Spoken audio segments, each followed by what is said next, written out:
नमस्कार दोस्तों, मैं हूँ सीमा बोरा। दोस्तों, आज हम आपको वात रोगों को दूर करने वाले कुछ लाभकारी अभ्यास बताएंगे। वात का लक्षण है गति।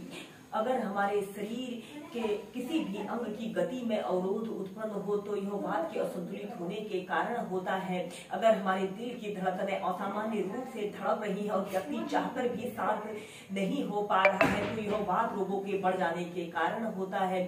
शरीर में वात के बढ़ जाने से शरीर के जोड़ों में दर्द और अकड़न की शिकायत का होना, गठिया, आर्थराइटिस, यूरिक एसिड का बढ़ना, चेहरे में त्वचा में रूखापन और खुश्की का होना और बालों का अत्यधिक गिरना, सिर में भारीपन, पेट फूलना जैसी अनेक समस्याएं उत्पन्न हो जाती हैं।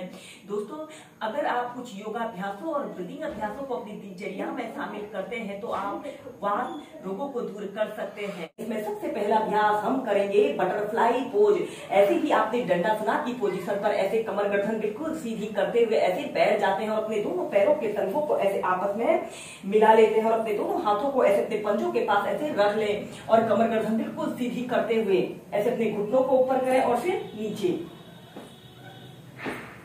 ऐसे ही इस बटरफ्लाई पोज को आप कम से कम 2 से 5 मिनट नियमित अपनी दिनचर्या में शामिल कीजिए। इस स्थिति में ध्यान रहे आपकी कमर गर्दन बिल्कुल सीधी रहे। यह अभ्यास हमारे शरीर की फ्लेक्सिबिलिटी को बढ़ाता है और जिन लोगों के शरीर में दर्द और तनाव जैसी स्थिति रहती है उन लोगों ने इस अभ्यास को ऐसे ही एक आरामदायक स्थिति में जरूर प्रैक्टिस करना चाहिए। इसके बाद हम पीठ के बल लेकर कुछ अभ्यासों को प्रैक्टिस करेंगे। सबसे पहले हम ऐसे पीठ के बल सीधे लेट जाते हैं।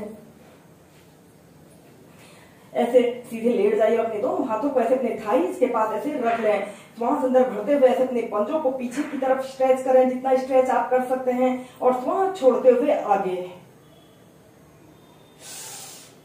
श्वास अंदर भरते हुए पीछे और श्वास छोड़ते हुए आगे। ऐसे ही अपने पंजों को 8 से 10 बार श्वास प्रश्वास के साथ अप डाउन करें।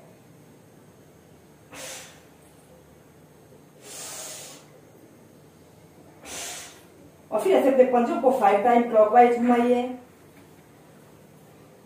फिर एंटी क्लॉकवाइज, फिर ऐसे अपने घुटनों को 5 से 6 बार अप डाउन करें, फिर सीधे। इसके बाद आपने अपने दोनों हाथों को ऐसे अपने सिर के ऊपर ऐसे रख लेते हैं, हथेलियां ऊपर की तरफ रहेंगी। जैसे आप खड़े होकर ऊर्ध्व ताड़ासना को प्रैक्टिस करते हैं वैसे ही आपने लेटकर इस अभ्यास को प्रैक्टिस करना है। श्वास अंदर भरते हुए ऐसे अपने ऊपरी शरीर को ऊपर की तरफ स्ट्रेच करें और अपने दोनों पंजों को ऐसे आगे की तरफ तानते हैं जितना आप तान सकते हैं और 10 सेकंड ऐसे ही होल्ड करके रखें।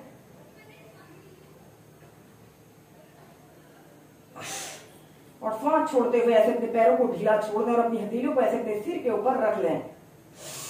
श्वास अंदर भरते हुए ऐसे अपने ऊपरी शरीर को और अपने निचले शरीर को पूरा स्ट्रेच करते हैं और 10 सेकंड होल्ड करें। फिर नीचे। इसके बाद हम करेंगे पवन मुक्तासना। ऐसे ही सीधे लेट जाते हैं और अपने राइट पैर को ऐसे घुटने से ऐसे मोड़ लेते हैं और अपने दोनों हाथों को ऐसे इंटरलॉक करके अपने घुटने के नीचे से ऐसे रख लें। ऐसे आपका दूसरा पैर बिल्कुल सीधा रहे और फिर सांस छोड़ते हुए ऐसे अपनी छुरी को ऐसे अपने घुटने पर लगाने की कोशिश करें। 10 सेकंड तक ऐसे ही रुके,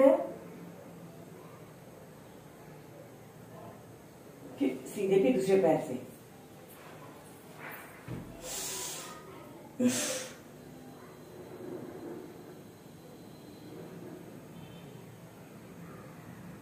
ऐसे ही दोनों पैरों से इसे आप 4 से 5 बार कीजिए और फिर इसके बाद आपने अपने दोनों हाथों को ऐसे अपने हिप्स के नीचे से रख लेते हैं, जिससे कि इस अभ्यासों को कर। इसके बाद हम नेक्स्ट अभ्यास करेंगे। आपने ऐसे ही सीधे लेट जाना है और श्वास अंदर भरते हुए ऐसे अपने राइट पैर को ऐसे ऊपर को उठाते हैं। आपका पैर बिल्कुल सीधा, पंजा ऊपर की तरफ तना हुआ हो और श्वास छोड़ते हुए नीचे। श्वास अंदर भरते हुए ऊपर 10 सेकंड तक होल्ड करके रखें और फिर नीचे। ऐसे ही दोनों पैरों से कम 10 से 15 बार करें।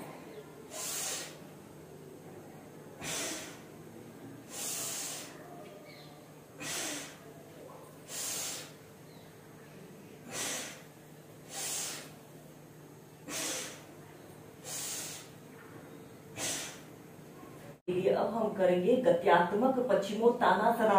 ऐसे ही आपने दंडासना की पोजीशन पर कमर गर्दन बिल्कुल सीधी करते हुए ऐसे बैठ जाते हैं। श्वास अंदर भरते हुए अपने दोनों हाथों को ऊपर उठाइए और श्वास छोड़ते हुए ऐसे आगे को झुक जाते हैं। ऐसे अपने दोनों हाथों को ऐसे कंधों के नीचे से रखकर ऐसे अपने सिर को ऐसे अपने घुटने पर लगाने की कोशिश करें। आपके दोनों पैर बिल्कुल सीधे रहे,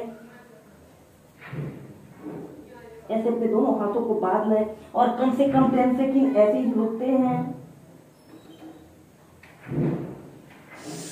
श्वास अंदर भरते हुए ऐसे अपने दोनों हाथों को ऊपर उठाइए और श्वास छोड़ते हुए ऐसे आगे को झुक जाइए।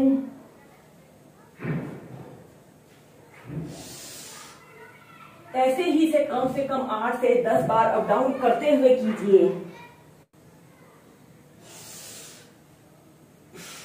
फिर सीधे इसके बाद हम इसी में नेक्स्ट अभ्यास करेंगे निरालंब पश्चिमोत्तानासना। ऐसे ही आपने सीधे बैठ जाते हैं और अपने दोनों पैरों को ऐसे घुटनों से ऐसे मोड़ लेते हैं और अपने दोनों हाथों को ऐसे इंटरलॉक करके अपने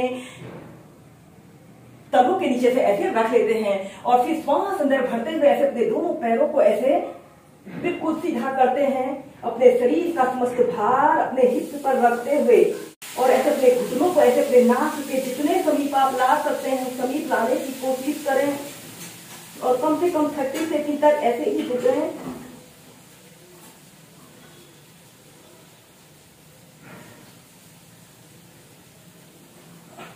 और फिर नीचे, या फिर आप अपने दो हाथ की 2 उंगलियों से ऐसे अपने पैर के अंगूठों को ऐसे पकड़ लेते हैं, या फिर आप अपने हाथ की 2 उंगलियों से ऐसे अपने पैर के अंगूठों को पकड़ लेते हैं और श्वास अंदर भरते हुए ऐसे अपने दोनों पैरों को बिल्कुल सीधा करें और ऐसे अपने घुटनों को ऐसे अपने नाक के जितने समीप आप ला सकते हैं समीप लाइए।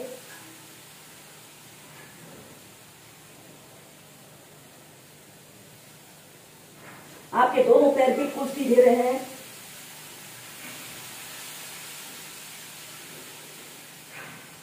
या फिर ऐसे अपने दोनों हाथों को ऐसे अपने घुटनों के नीचे से रखकर इस अभ्यास को ऐसे भी एक आरामदायक स्थिति में प्रैक्टिस कर सकते हैं। आपके दोनों पंजे ऊपर की तरफ तने हुए हों और फिर नीचे। ऐसे ही इस अभ्यास को आप 2 से